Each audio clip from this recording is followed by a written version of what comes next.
Can you hear me? Is this open? The microphone? Okay, good. Good evening. My name is Pirinen and I'm coming from Brightlyworks, and I have a colleague, Jan Laukkanen, here with us. We are now talking about the cloud and edge solutions what we are developing for our customers. A little short where we are coming from. Brightlyworks, it's a consulting company, now 3 years old. We have been growing quite heavily, so we have about 60 people now. We have offices in Helsinki and in Tampere and Oulu, and soon in Turku also. We are also one of the founding partners is a company called Reactor. So we are part of this fusion ecosystems. We are something like 20-30 different companies, each concentrating on own specialty like DevOps or security or service design. So we have a little bit more power than we have just ourselves. Most of the companies owned by the employees, so that's the Reactor is only a minor shareholder. We are also a member of OPC Foundation, so we have been working in one company specification group, and so about half of our people, or 60% of our people, are working in the industrial projects. So I'm looking from the cloud side. I've been working with the OPC projects about 20 years now, a little over 20 years, trying to get help and therapy, but still here. Actually, I don't know what happened there because it's in Chinese. But okay, I managed. So what we are actually doing, most of our work is in building data platforms into the cloud, but also what we are building is edge solutions for our customers. We are mainly doing product development for quite large companies, and also the data platforms, small and middle-sized companies also. And this kind of solutions, what we are doing is telemetry for telemetry data. We have a couple of technologies what we are mainly using. One is the Azure technologies, and then we are building the Delta Lake. Based on the Delta Lake, the Databricks solutions, the streaming for streaming solutions. Normally we have the one part is to getting the data from the machines. It might be a small machine or device or mobile device or power plant or pulp and paper mill. Usually we have the same problems there in every case. What we are doing. So the one pain is how to get the data to the data platform. And then actually we are doing some consulting there and helping the customers to gain the depth they have in the automation systems and helping that. One part is also to collect the data from the different systems, like from the ERP or MES systems or PLM systems to same data platform and building the models there. And the modeling has been a little bit difficult, and hoping that we are getting these company specifications soon in the use in the industry. So it's more easier to start building the applications rather than doing the modeling. But it's not that difficult for our data engineers to create the models from the JSON files what we are getting. So these large data platform, they are capable of handling millions of transactions in a minute or something like that. Because we are also doing some banking systems and money payment transmitting systems there. So there's large volumes of data coming in different systems. But the main thing is on the right side of from you the results what we are getting. So what we are building from the data, it's actually the results and tools to lead the production and build the service. For example, a digital aided service, services and service businesses, and also help create the tools for predictive maintenance and then also for the operations. Also, the data is shared from the data platform to customers, and also there's something like a digital workforce management applications also. But mainly what I was just thinking was that my work, how we are actually using the OPC, is to get from the data from the machines and automation systems to our platform, and also what we are doing is these edge solutions. So bringing the calculations to nearer the customer, and trying to have solve the problem that many customers have.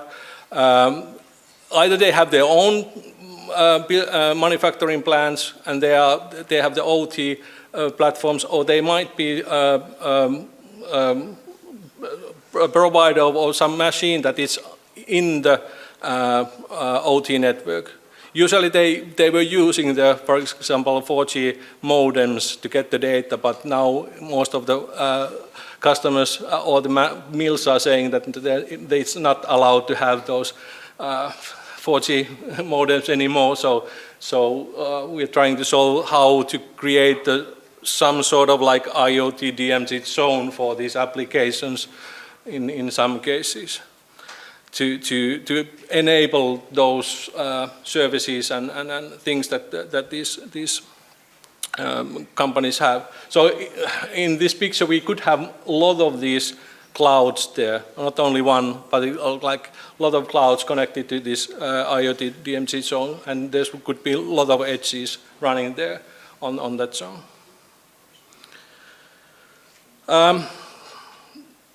Yeah, I was just thinking. There's some issues there. Of course, the automation, the life of the automation system is quite long, so we are still struggling with the OPC DEA in many cases, because the classic OPC, because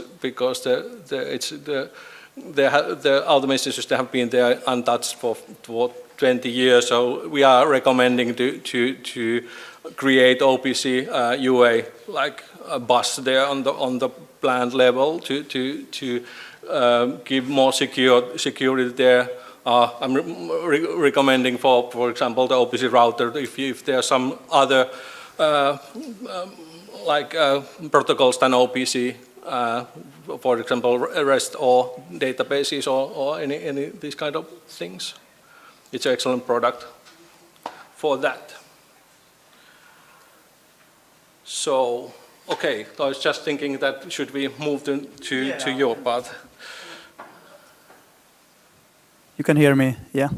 Yeah, Janne is working more.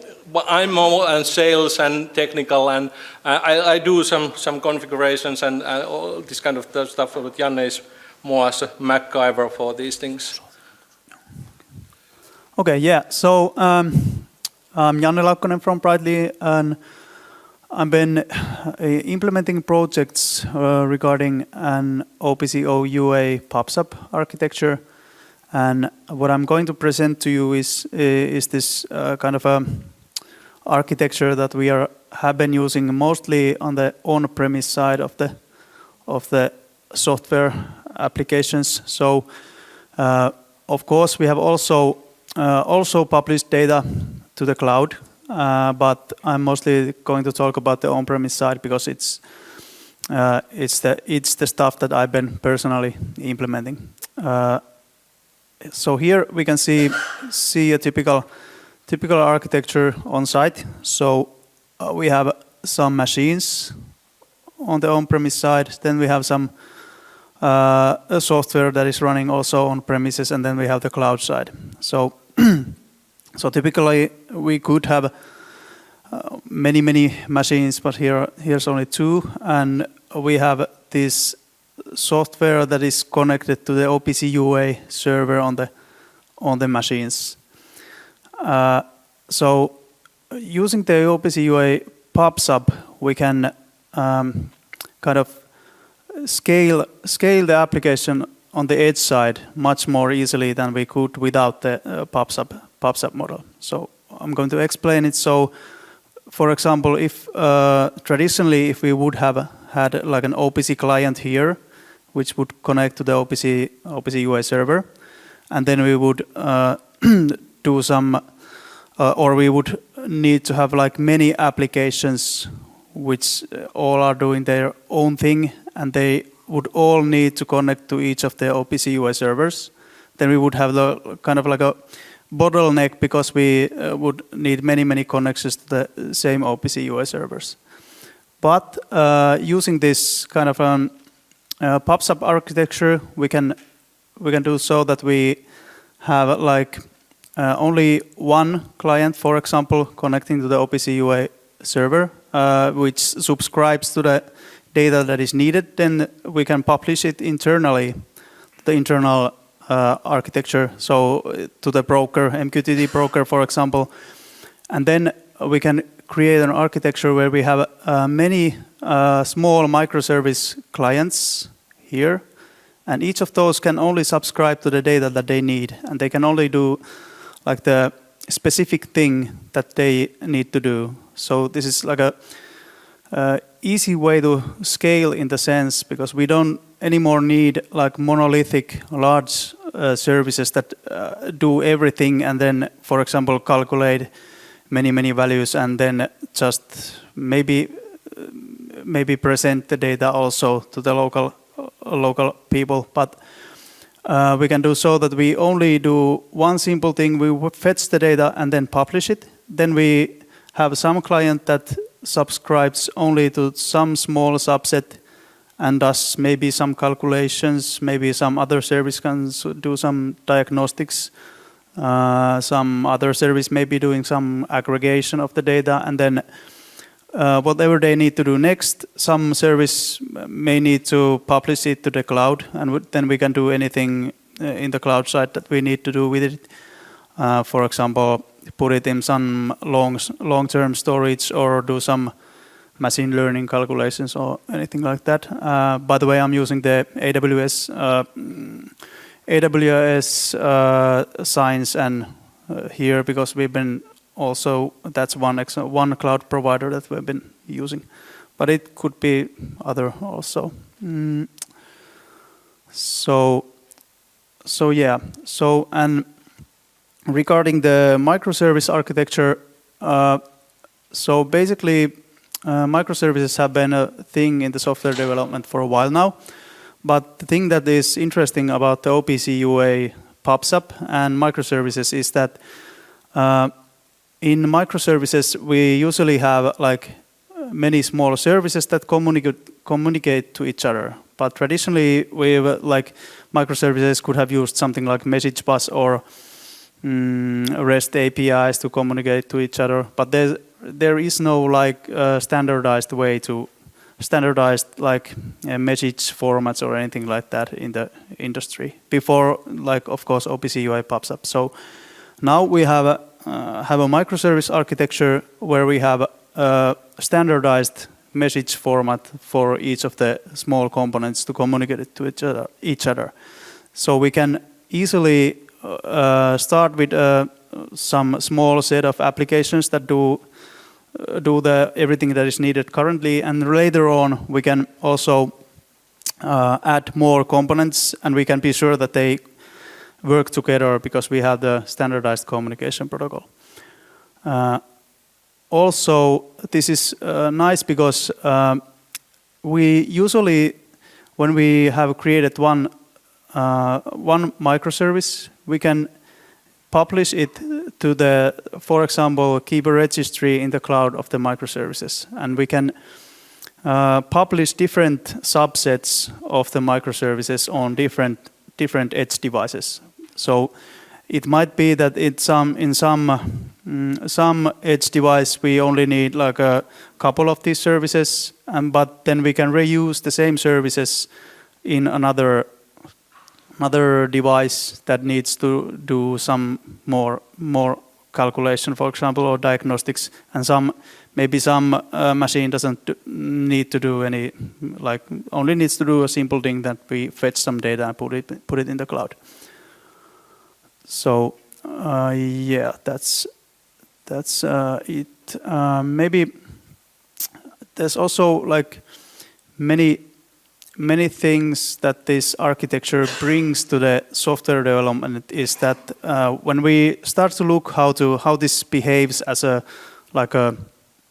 total system, is that we have again, before we had maybe one service, and it's reasonably like pretty easy to test one system, because you can connect to you can run it like individually in some environment, and then you can just give some input and check that the output is correct and do all the tests. But when we start to have like many microservices, we need to usually run the tests so that we do end-to-end testing. So it's much more complicated to get a feeling of if there's some error, that where the error is happening, and how to get a hang of it, where the error is happening. So basically our experience is that you need to look very closely to the communication between the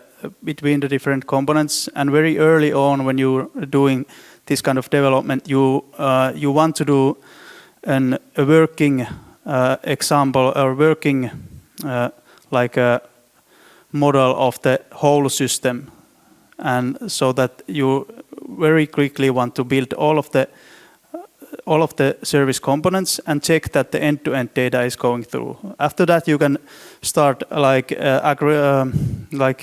putting some extra complication on each of the services and do stuff, but you want to know that the data is going through from end to end very early on.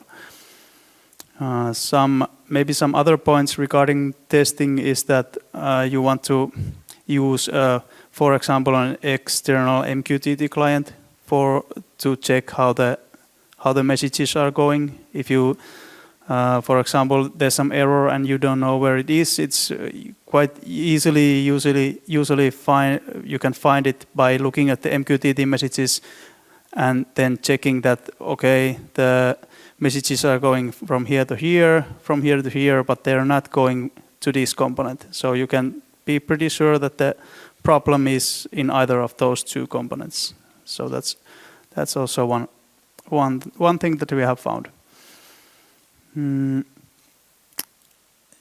Yeah, and also because this is usually it makes sense to run these edge systems inside of containers, because those also are a pretty good fit with the microservices. You can deploy individual services quite easily. Like for example, AWS provides a greengrass system to deploy microservices and keep a registry of components that are run in the edge devices and make like updates on each of the components. On the other hand, there's also some like challenges regarding the connection to the cloud, because in our cases many users or industrial users don't want like a constant connection to the cloud. So it might be that we can deploy the applications at the first when we start the project, and then or when they go to the production, and then they run there, and then we can make maybe an update or deployment every once in a month or something like that. But they don't have like constant connection to the cloud. And then some of the cloud providers also require that we have a more like we have almost not constant, but we need some connection to the cloud pretty like once a week at least or something like that. So it is possible that you need another broker here so that you can communicate between the services there, and then you can, when you have the connection, you can use the cloud connection or cloud broker for that. Yeah, and maybe we have a few minutes still, so one thing also to look out for, like in the future when building these kinds of applications, is in addition to the testing challenges, is that the orchestration of these services starts to be complicated in the long run, because at first it might be that it seems easy to plan a service that is implemented using a few edge services, few microservices, but then when you start adding like more of the services, and there starts to be 5 or 10 services, all of the orchestration and configuration in that environment starts to get to be an issue. So that's also one thing that I haven't yet found out, like what would be a good way to handle that, but just maybe some centralized implementation to handle all of the configuration, and then or at least think about it beforehand. Yeah, I think that's it from our part. Thank you.